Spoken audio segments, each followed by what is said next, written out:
Video में हम बात करेंगे एसबीआई क्रेडिट कार्ड की जॉब के बारे में। चलिए जानते हैं एसबीआई क्रेडिट कार्ड जॉब क्या होती है। स्टेट बैंक ऑफ इंडिया अपने डिफरेंट सेगमेंट्स के क्रेडिट कार्ड को सेल करने के लिए क्रेडिट कार्ड एग्जीक्यूटिव की पोस्ट ऑफर करता है। यह जॉब पोस्ट ऑफ रोल होती है और कैंडिडेट थर्ड पार्टी के पेरोल पर रहकर एसबीआई के लिए काम करता है। इस पोस्ट पर काम करने वाले कैंडिडेट दी गई जॉब लोकेशंस पर रहकर नए कस्टमर्स को क्रेडिट कार्ड की डिटेल बताकर कार्ड को सेल करते हैं। चलिए जानते हैं जॉब पोस्ट के बारे में। इन जॉब पोस्ट के लिए थर्ड पार्टी कंपनीज रिक्वायरमेंट के हिसाब से अलग अलग पोस्ट के लिए कैंडिडेट्स को हायर करती है। फर्स्ट पोस्ट है relationship executive, second branch relationship executive, third team leader या सेल्स मैनेजर और रिलेशनशिप मैनेजर। ये सारी पोस्ट ऑफ रोल होती हैं। चलिए अब बात करते हैं जॉब के लिए एलिजिबिलिटी या योग्यता क्या होनी चाहिए। अलग अलग पोस्ट के लिए अलग अलग एजुकेशन लेवल की रिक्वायरमेंट होती है।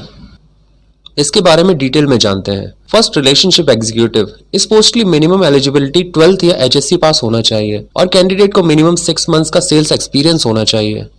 सेकंड ब्रांच रिलेशनशिप एग्जीक्यूटिव, इसके लिए मिनिमम एजुकेशनल क्वालिफिकेशन ग्रेजुएशन चाहिए, साथ ही कम से कम 1 साल का वर्क एक्सपीरियंस और अच्छा कम्युनिकेशन स्किल होना चाहिए।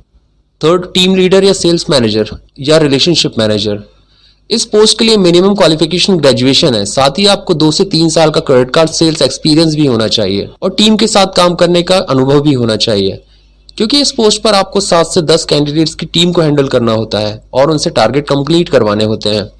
इसलिए इस पोस्ट पर काम करने वाले कैंडिडेट में टीम हैंडलिंग स्किल की रिक्वायरमेंट होती है। पैसा कमाने के लिए लोग या तो नौकरी करते हैं या खुद का बिजनेस करते हैं। अगर आप किसी कंपनी के लिए जॉब कर रहे हैं तो कई तरीके की जॉब आपको देखने को मिल सकती हैं, लेकिन जॉब रोल्स मुख्य तौर पर 2 टाइप्स में बांटा जा सकता है।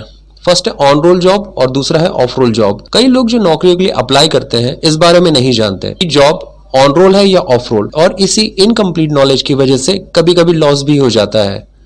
चलिए अब जानते हैं ऑफ रोल जॉब क्या होती है।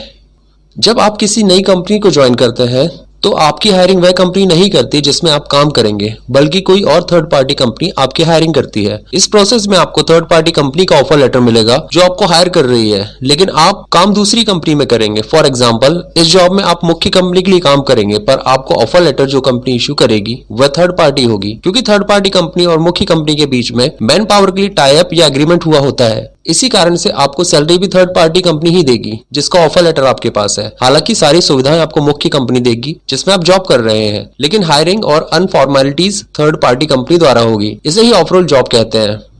चलिए इसे डिटेल में समझते हैं। जैसे एसबीआई बैंक में एम्प्लॉयज की जरूरत है, अब खुद एसबीआई बैंक अपने लिए एम्प्लॉयज को हायर नहीं कर सकती, क्योंकि ऐसा करना बैंक के लिए बहुत खर्चीला होता है। ऐसे में कोई तीसरी कंपनी जो उसके अनुसार एम्प्लॉयज को हायर कर सकती है और बैंक के लिए काम करने के लिए तैयार करेगी, और एम्प्लॉयज एसबीआई के लिए काम करेंगे। तो जब एम्प्लॉय काम करेगा तो वह थर्ड पार्टी कंपनी के एम्प्लॉय कहलाएंगे। एम्प्लॉयज के काम करने की payment SBI third party company को देगी और कंपनी आपको सैलरी देगी। इसे ही थर्ड पार्टी पेरोल कहा जाता है। अब बात करते हैं सैलरी एंड टारगेट्स के बारे में। इस जॉब पोस्ट पर सैलरी कैंडिडेट के एक्सपीरियंस, नॉलेज एंड स्किल पर डिपेंड करती है। यदि आप एक फ्रेशर हैं तो आपको मिनिमम 12,000 प्लस इंसेंटिव तक सैलरी मिल सकती है। यदि आप एक एक्सपीरियंस कैंडिडेट हैं और ग्रेजुएट भी हैं, साथ ही आपको अच्छा नॉलेज है, तो आप 15 से 18,000 तक की सैलरी और इंसेंटिव पा सकते हैं। इसलिए आपको बताया है कि सैलरी टोटली आपके स्किल और एक्सपीरियंस पर डिपेंड करती है। जितना ज्यादा आपका एक्सपीरियंस होगा एंड स्किल्स होगी, उतना ही ज्यादा आपको सैलरी मिलेगी। चलिए अब जानते हैं जॉब पोस्ट पर टारगेट्स क्या होते हैं। यदि आप फ्रेशर कैंडिडेट हैं या इससे पहले आपने कहीं काम नहीं किया है और आपने डायरेक्ट इस पोस्ट के लिए अप्लाई किया है और आप इस जॉब पोस्ट पर काम कर रहे हैं, तो आपको जो टारगेट कंपनी द्वारा दिया जाता है वो मंथ के हिसाब से डिपेंड करता है, जैसे हम सेगमेंट्स में बांट सकते हैं। जैसे यहाँ पर M1, M2 और M3 लेवल होते हैं। M1 मतलब पहला महीना, M2 मतलब दूसरा महीना और M3 मतलब तीसरा महीना। जॉब ज्वाइन करने के पहले महीने में आपको 7 से 10 कार्ड हर महीने बनाने का टारगेट दिया जाता है। टारगेट आपको आपकी जॉब लोकेशन पर रहकर नए कस्टमर्स को एक्वायर करके कार्ड अप्लाई करवाने के लिए दिया जाता है। आप अगर फ्रेशर हैं तो आपकी शुरुआती महीनों में कार्ड सेल करने में कुछ परेशानी होगी, तो इसके लिए आपके टीम लीडर आपकी इस काम में मदद करते हैं। वह आपको अच्छा नॉलेज देते हैं, साथ ही जॉब ज्वाइन करने के लिए आपको कार्ड सेल्स के बारे में थोड़ी बहुत ट्रेनिंग भी दी जाती है। मान लीजिए अगर फर्स्ट मंथ में आपका एक भी कार्ड नहीं बनाया है तो आपको थोड़ा प्रेशर झेलना पड़ सकता है, बट अगर आप लगातार 3 महीने तक कार्ड नहीं बनाते हैं तो आपको जॉब छोड़ने के लिए भी कहा जा सकता है। अब बात करते हैं, अगर आपने कार्ड नहीं बनाया है या आपका टारगेट कंप्लीट नहीं हुआ तो क्या आपकी सैलरी कटेगी? मैं आपको क्लियर करना चाहूंगा कि यदि आपने काम नहीं किया है और आप किसी थर्ड पार्टी कंपनी के पेरोल पर काम कर रहे हैं तो आपकी सैलरी नहीं कटेगी। आपको जितनी भी सैलरी ऑफर की गई है वह कंप्लीट सैलरी मिलेगी, चाहे आपका टारगेट कंप्लीट ना भी हुआ हो। हालांकि आपसे इंटरव्यू में कहा जा सकता है कि यदि आप काम नहीं करेंगे, आपका टारगेट कंप्लीट नहीं होगा तो आपकी सैलरी काटी जा सकती है। यह डिपेंड करेगा आप कैसी कंपनी में काम कर रहे हैं। यदि आप किसी अच्छी थर्ड पार्टी कंपनी में काम कर रहे हैं तो आपकी सैलरी आपके अकाउंट में आती है, जहां आपको पीएफ भी मिलता है, तो कोई प्रॉब्लम नहीं है। पर यदि आप किसी ऐसे डायरेक्ट सेलिंग एजेंसी के लिए काम कर रहे हैं जहां पर आपको सैलरी कैश में मिलती है, तो डीएसए के द्वारा बताया गया टारगेट पूरा ना करने पर आपकी सैलरी काटी जा सकती है। क्योंकि यह सैलरी बैंक अकाउंट में नहीं आ रही है, यहाँ बैंक डीएसए एजेंट को पेमेंट करता है और फिर डीएसए आपको पेमेंट करता है, तो इसी वजह से आपकी सैलरी काटी जा सकती है। इसलिए यही अच्छा होगा कि जॉब ज्वाइन करने से पहले आपकी सैलरी की terms and conditions DSA agency से क्लियर कर लेनी चाहिए। आपके टारगेट कंप्लीट होने के बाद आप इंसेंटिव के लिए एलिजिबल हो जाते हैं। यहाँ इंसेंटिव पाने की कोई लिमिट नहीं होती। यदि आप में पैसा कमाने का जुनून है तो आप ज्यादा से ज्यादा कस्टमर्स के कार्ड बनाकर अच्छा इंसेंटिव कमा सकते हैं। अब बात करते हैं वर्क प्रेशर के बारे में। जहां तक हम बात करते हैं सेल्स जॉब की, तो हर सेल्स जॉब में हमेशा बहुत प्रेशर होता है, क्योंकि कंपनी अपने प्रोडक्ट को सेल्स एग्जीक्यूटिव के थ्रू सेल करवाना चाहती है और जितना ज्यादा कंपनी के प्रोडक्ट सेल होंगे उतना ही ज्यादा कंपनी का प्रॉफिट होता है और यही प्रॉफिट कंपनी आपको इंसेंटिव के रूप में देती है।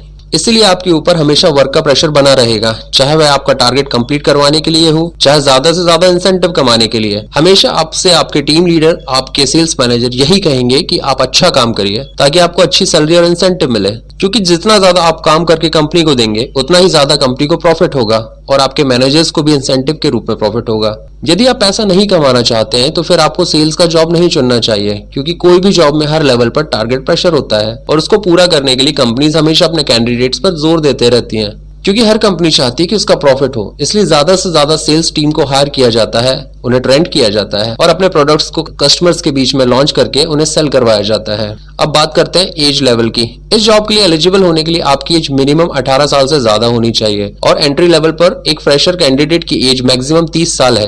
कंपनी को कभी आपकी एज से प्रॉब्लम नहीं होती, कंपनी को बस काम चाहिए होता है। जब तक आप कंपनी के प्रोडक्ट सेल कर सकते हैं तब तक आप उस कंपनी में टिके रह सकते हैं। प्रॉब्लम तब होगी जब आप सेल नहीं कर पाएंगे और कंपनी को आपके थ्रू प्रॉफिट नहीं होगा। अब बात करते हैं credit card segment wise job locations की, जो सिटी वाइज डिपेंड करता है। यदि बड़े शहरों या मेट्रो सिटीज की बात करें, वहां पर बहुत सारे आउटलेट्स होते हैं, जैसे railway station, shopping malls, petrol pumps और ओपन मार्केट। एसबीआई में डिफरेंट टाइप्स के क्रेडिट कार्ड सेल करवाए जाते हैं। यहाँ पर बैंक के कुछ कंपनियों के साथ टाइप्स भी हैं। रिलेशनशिप एग्जीक्यूटिव के लिए जॉब लोकेशन इस प्रकार है। यदि आप आईआरसीटीसी क्रेडिट कार्ड के सेगमेंट में काम करते हैं तो आपकी वर्क लोकेशन रेलवे स्टेशन पर लगे हुए आउटलेट्स होती है। अगर आप एसबीआई की शॉपिंग क्रेडिट कार्ड के सेगमेंट में काम कर रहे हैं तो आपका वर्क लोकेशन शॉपिंग मॉल्स या बड़े बड़े शोरूम आउटलेट्स होते हैं, जहां पर रहकर आपको कस्टमर से क्रेडिट कार्ड एप्लीकेशंस फिल करवाने होते हैं। यदि आप बीपीसीएल क्रेडिट कार्ड के सेगमेंट में काम करते हैं तो आपकी जॉब लोकेशन बीपीसीएल के पेट्रोल पंप आउटलेट्स होते हैं, जहां पर पेट्रोल भरवाने के लिए आने वाले लोगों से आपको क्रेडिट कार्ड एप्लीकेशन फिल करवानी होती है। यदि आप प्रीमियम कार्ड सेगमेंट में काम करते हैं तो आपको ब्रांच रिलेशनशिप एग्जीक्यूटिव की पोस्ट पर काम करना होगा, जिसमें आप एसबीआई की ब्रांच के आउटलेट्स में रहकर आने वाले कस्टमर्स को प्रीमियम क्रेडिट कार्ड के बारे में बता सकते हैं और उनके कार्ड एप्लीकेशन साइन करवाकर अपने टारगेट को कंप्लीट कर सकते हैं। यदि आप जनरल क्रेडिट कार्ड सेगमेंट में काम कर रहे हैं तो आपकी जॉब लोकेशन ओपन मार्केट होगी, जिसमें आप किसी भी लोकेशन पर जाकर नए कस्टमर्स को क्रेडिट कार्ड सेल करके अपना टारगेट कंप्लीट करवा सकते हैं। अब बात करते हैं कि इसमें इनकम कितनी होती है। तो बताना चाहूंगा कि क्रेडिट कार्ड सेल्स जॉब में सैलरी फिक्स होती है। यहाँ पर इंसेंटिव की कोई भी लिमिट फिक्स नहीं होती।